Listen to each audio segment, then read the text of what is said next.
Kasado na po sa susunod na linggo ang oral arguments sa impeachment court. Kaugnay pa rin po yan sa hiling ng prosecution na ipasampi ng tax at bank records ni Vice President Sara Duterte at ng kanyang asawang si Attorney Man Scarpio. Inatasan na po ng presiding officer na si Senator Cheese Escudero ang magkabilang partido na magsumite ng memorandum. Kaugnay po sa naturang hiling na ipasampi ng tax records ng mag-asawa at 22 negosyong konektado sa kanila. Bibigyan po ng tig 10 minuto ang prosecution at defense para ipresenta ang kanilang mga argumento. Kung mapagbigyan, naatasan po ng impeachment court ang Anti-Money Laundering Council o AMLAC na ilabas at isumite ang bank records ng mag-asawang Duterte. Nakatakda namang iharap bilang testigo ng prosecution sa susunod na linggo ang Chief of Staff ni VP Sara na si Attorney Zulica Lopez. Ayon sa prosecution, balak nilang iharap sa paglilitis si Lopez sa Martes dahil isa siya sa mga personalidad na may kaugnayan sa ginawang pagbabanta po ng bise sa Pangulo.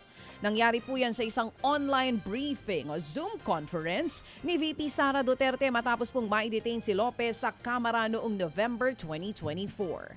Sa katunayan, ipinalabas pa sa trial kahapon ang bahagi ng naturang press con pati ang video ng pag-iyak ni Zulica.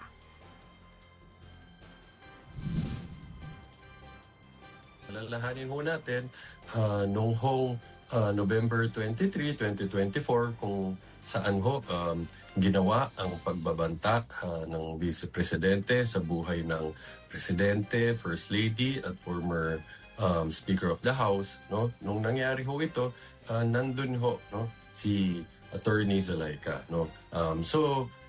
Magiging relevant hong testimony niya dahil ito ho ang magiging paukol dun sa circumstances surrounding nung pagbibigay nitong banta na to. Yan nga po ang tinig ni House Prosecution Panel Spokesman Attorney Benjamin Tolosa.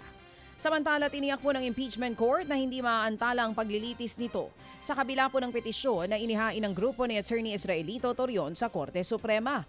Ayon kay impeachment court spokesman Attorney Reginald Tongol, walang epekto sa ginagawang impeachment trial ang nasabing petisyon. Supplemental lamang daw kasi ito sa naunang petisyon ni Torion. Dahil nga na may mga nangyaring mga developments after they filed the petition, they are now filing this supplemental o actually manifestation lamang para lang ipaalam sa court na merong mga nangyari na at dahil sa mga nangyaring ito ay dapat katigan na yung hinihingi nilang temporary restraining order o yung preliminary injunction na hinihingi nila. So necessarily dahil hindi po party ang Senado dito sa kaso na to, kundi ang House of Representatives lamang, wala pong kinalaman ang Senado at ang Senate Impeachment Court ukol dito sa petition na to. Okay. Kaya hindi namin nasa posisyon kami, wala kami sa posisyon para magbigay ng aming legal na komento dito. Yan nga po ang tinig ni impeachment court spokesman Attorney Reginald Tongol. Sa ibang balita, dumistansya po ang kampo ni Vice President Sara Duterte sa inihaing petisyon ng grupo ni Attorney Israelito Torion sa Korte Suprema para questionin ang pagkakahalal kay Senator Cheese Escudero bilang presiding officer sa paglilitis. Nakapaloob sa petisyon ni Torion ang hiling nila sa Korte na maglabas ng Temporary Restraining Order o TRO or status quo ante order laban po sa impeachment court dahil nga sa pagtalaga kay Escudero. Pero ayon sa abogado ng bise na si Attorney Michael Powa, wala silang alam sa petisyon. Hindi rin daw nila alam na naihain na sa Korte Suprema ang petisyon kaya tumanggi na rin magkomento ang defense team ng bise ukol dito. Walang nababanggit ang Vice Presidente sa akin na may kanyang petisyon, so I wouldn't be able to answer. I would suppose wala siyang involvement, but yun nga, hindi namin napag-uusapan yung mga bagay na yan, no? But definitely on the side of the defense, wala po kaming communication with Attorney Torion. So, wala, kumbaga, para lang linawin ng lahat, wala po kaming kinalaman dun sa petition na naiyahay na yan.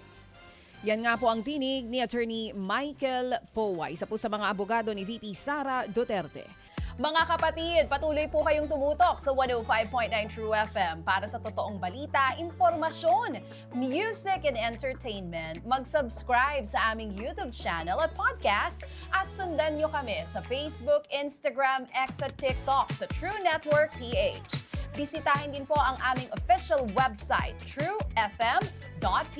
At panoorin din kami sa True TV Signal, Channel 19. Kami po ang 105.9 True FM. Laging true sa'yo, kapatid.